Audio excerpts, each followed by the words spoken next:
Саламатсыздарбы, күндүн жыйынтыктоочу жаңылыктар менен мен Гүлбахар Ахмедова таныштырам. Алгач кыскача таанышыңыздар.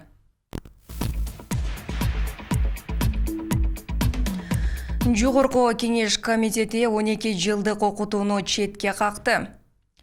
Бизнес үчүн камсыздандыруу төгүмдөрүнүн тарифи төмөндөтүлдү. Алдамчылыкка шектелген жаран кармалды. Ушул жана башка маалыматтар алыда кененирээк.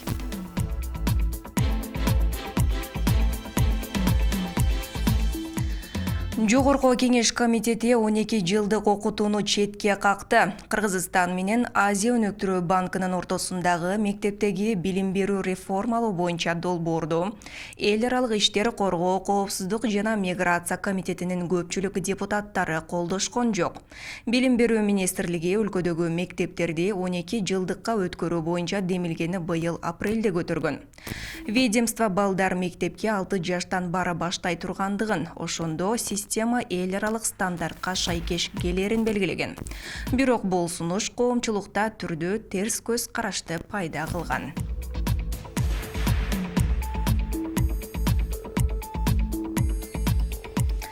Кыргызстан улуттук электр тармагы ишканасы кышка расмий даяр. Компаниянын бардык филиалдары тиешелүү паспортторду алышты.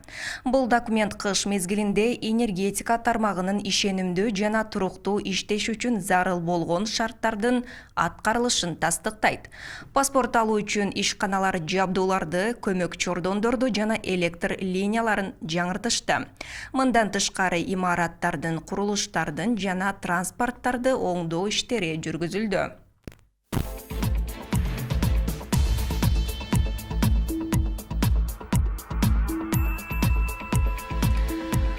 Министрлер кабинети улуу көчмөндөрдүн мурасы холдингин жоюп жаткандыгын Финансы министрлигинин маалымат кызматы билдирди.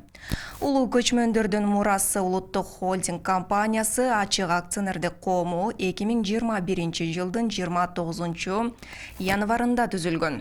Анын негизги милдети кумтөр сыяктуу мамлекеттик кендерди тейлеп казууга лицензия берүү болгон. Анын уставдык капиталында республикалык бюджеттен 3,4 миллиард сом болгон. Жоюуга байланыштуу 2,7 миллиард сом бюджетке кайтарылат. 700 миллиону кредиторлордун талаптарын канааттандырууга багытталган.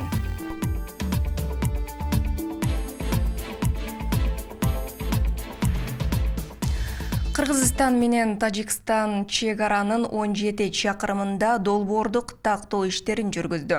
Министрлер кабинетинин маалыматы боюнча, эки өлкө делегацияларынын жолугушуусу Баткенде 1 декабрдан 6 декабрга чейин өткөн. Тараптар жумуштардын графигин түздү. Кийинки жолугушуу Тажикстанда өтөт. Эске салсак, эки өлкөнүн чек ара узундугу 970 чакырымды түзөт. Учурда анын жарымынан көбү гана такталган.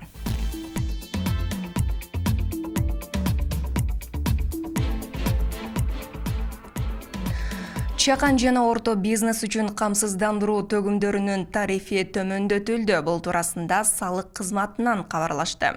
2022 жылдын декабрынан тартып жылдык кирешеси 30 миллион сомдон ашпаган чакан жана орто ишкердик субъектилер үчүн камсыздандыруу төгүмдөрүнүн тарифтик ставкалары 2027 жылдын 1 январына чейин төмөндөтүлгөндүгү айтылды. Бул чакан жана орто ишкердик субъектилерин колдоо, өнүктүрүү жана аларды көмүскөдөн чыгаруу максатында жасалууда.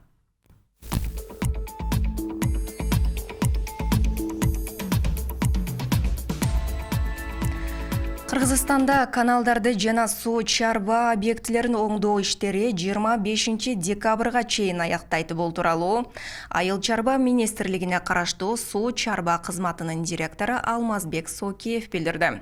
Анын айтымында, учурда адистер тарабынан 100 чакырымдан ашык каналдар жаңыланып тазаланды.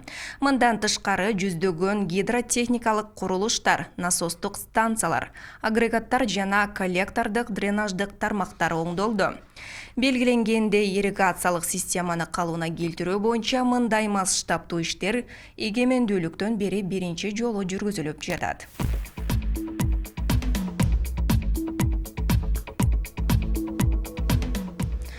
7 жана андан ашык баласы бар энелерге кыйгарылган Батыр эне намын берүү боюнча жобого өзгөрүү киргизүү сунушталды. Президенттин тиешелүү жарлыгы президенттин расмий сайтына коомдук талкууга чыгарылды. Документте айтылгандай, учурдагы жобого ылайык 7 же андан көп бала төрөп, балдарынын бири соттолгон энелерди Батыр эне орденине көрсөтүүгө мүмкүн болбой келген. Мындан улам тиешелүү жобого өзгөртүү киргизүү сунушталууда.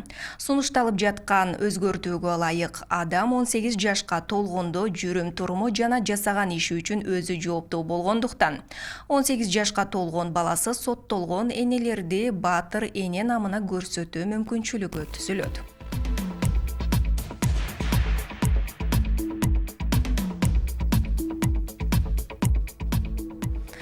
Кыргызстанда айдоочулар унаасын мас абалында башкарса күбөлүгүнөн ажыратылат. Бул тууралуу парламенттин жыйынында жол кыймылынын коопсуздугун камсыздоо башкармалыгынын башчысы Азамат Исраилов билдирди.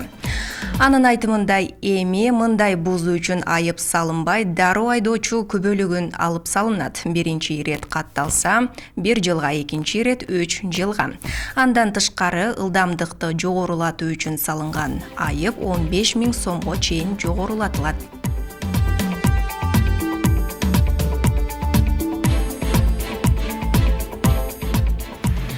Ош шаардык ички иштер башкармалыгынын аймактык тескөөчүлөрү издөөдө жүргөн жаранды кармашты. Бул тууралуу шаардык милициядан билдиришти. Маалыматка ылайык, алдамчылыкка шектелип кармалган жаран Ош шаарынын Амур-Тимур кичи шаарчасынын 1983-жылы туулган тургуну болгон. Бир нече адамга чет өлкөдөн унаа жана үй салууга жер алып берүүнү убадалап, ири суммадагы акчаларын алып алдап кеткен. Анын үстүнөн жалпы 8 адам арыз жазган. Жарандарга келтирилген чыгым 1,5 миллион сомдон ашуун сумманы түзөт.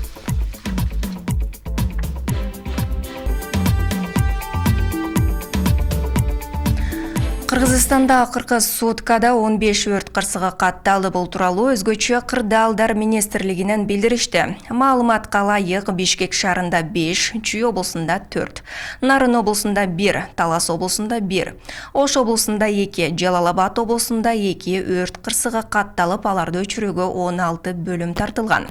Жумгал районунун Байзак айылындагы Жанчаров көчөсүндө Mercedes-Benz үлгүсүндөгү унаа толугу менен күйгөн. Өрт коопсуздук талаптарды туура сактабагандыктан келип чыккан деп айтылууда.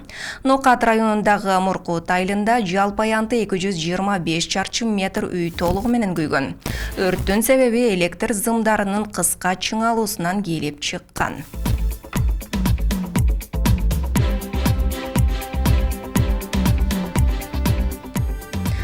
Кечээ 6 декабрдан баштап Каба Улуу Кожомкул атындагы спорт сарайда эркектер жана кыз келиндер арасында бокс боюнча Кыргыз Республикасынын чемпионатына старт берилди. Чемпионатка республиканын бардык аймактарынан келген 100дөн ашуун спортчу катышып, жалпы 23 комплект медаль ойнотулат. Мелдештин биринчи күнүндө чемпионаттын салтанаттуу ачылыш азем өткөрүлдү. Бүгүн расмий түрдө мелдеш башталган.